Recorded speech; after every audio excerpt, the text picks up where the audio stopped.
आज आपल्यासोबत आहे संभाजीनगरचे आमदार श्री अतुलजी सावे. जाणून घेऊया त्यांच्या प्रतिक्रिया. काय सांगणार सर? छत्रपती संभाजीनगरच्या मिनी पंढरपूरमध्ये लाखो भाविक चालत दर्शनासाठी जातात.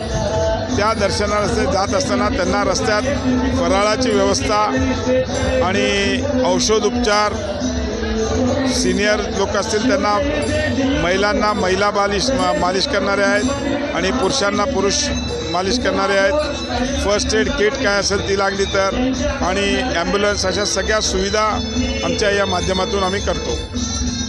आणि भाविकांना काय संदेश द्याल? भाविकांना एकच की पांडुरंगाच्या चरणी प्रार्थना करा की पुढच्या भावी काळामध्ये भारत देशावर कुठलंही संकट येऊ नये आणि सगळ्यांना हे भावी आयुष्य हे सुख समृद्धी आणि भरभराटीचं जावं.